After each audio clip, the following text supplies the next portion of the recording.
Hello, my name is Jacqueline Mazika, and this is my presentation on geopolitical trends, aka a world game of dominoes. The way that geopolitical affects the world is that one small move can create a reaction that creates a reaction that creates a reaction, sort of like when you knock down one domino and it continues to knock down the rest, unless something interrupts it by an outside force.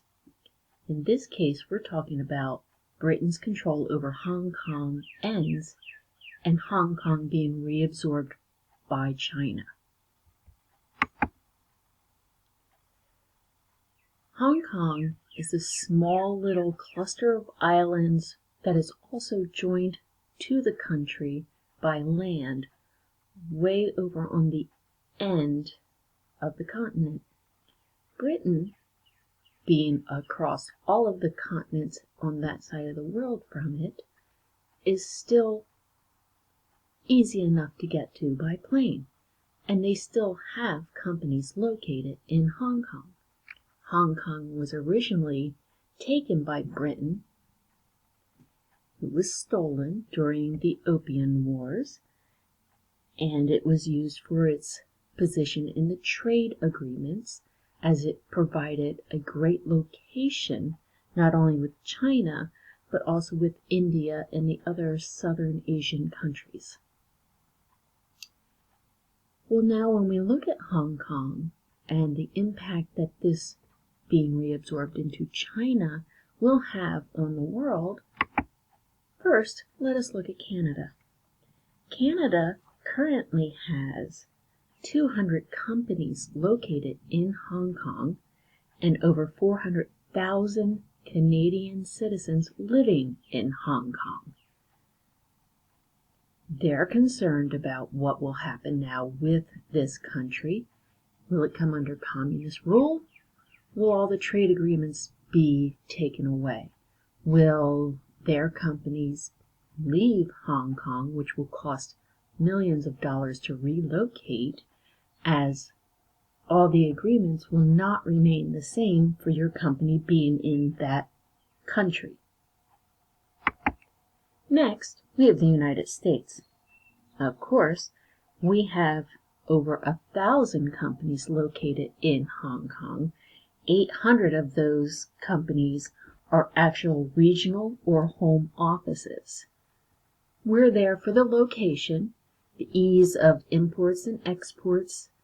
Apple is one of the big ones with their iPhones and iPads. The work they can get very cheap in that part of the world, to be located so close to that labor has a great impact on the business. Now, what will happen when China takes full reign over Hong Kong? How will that impact us financially? Of course, we also have Pakistan and all the South Asian countries who also have companies there, as well as citizens living in Hong Kong, as that's where the companies they work for are located. India is another large one that has companies in there, of course, and you would think, well, their country's right there. Why would they need an office in Hong Kong? Again, it's for the trade agreements. The United States has amazing trade agreements with Hong Kong, and there's no tariffs. We also have Vietnamese refugees living in Hong Kong.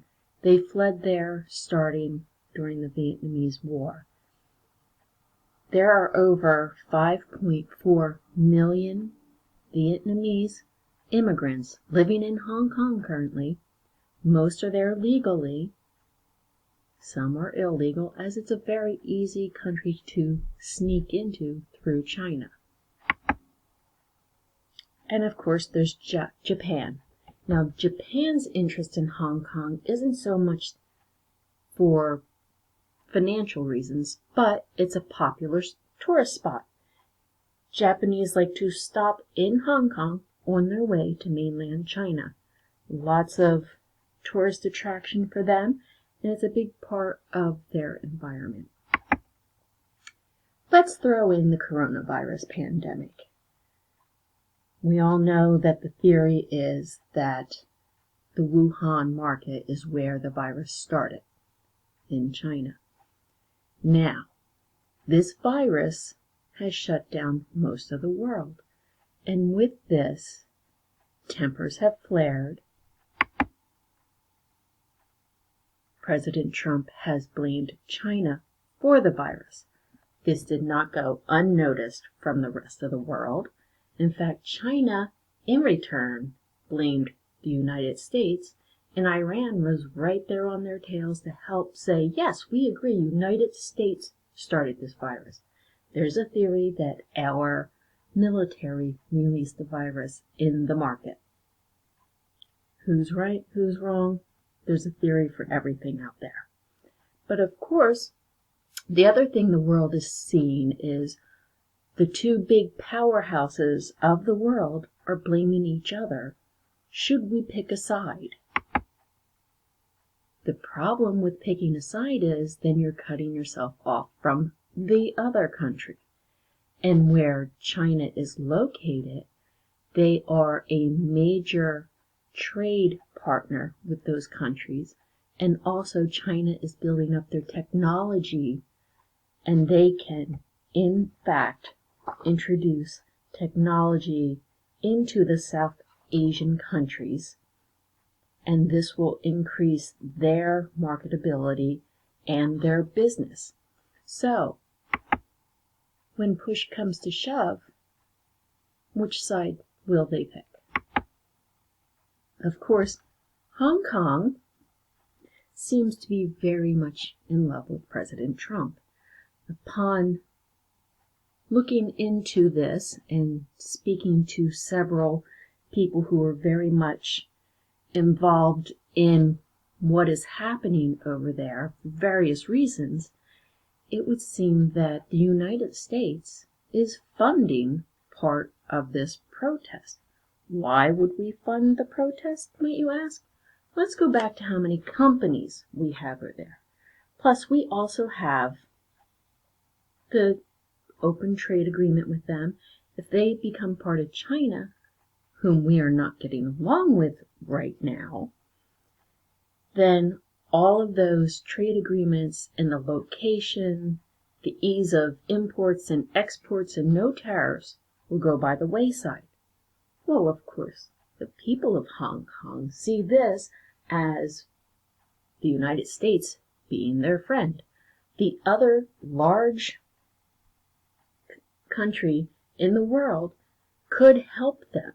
They could become their own country with the help of a powerhouse if we were to bring in our military. Now, will that happen? Do we have the right to do so? Why would we do so? I do believe it would totally be for economic gain, but by helping Hong Kong, would we be shooting ourselves in the foot because of China and all the other countries located in that area? There could also be more out there as to what is going on, and I can't help but think for myself that maybe some of these theories are right.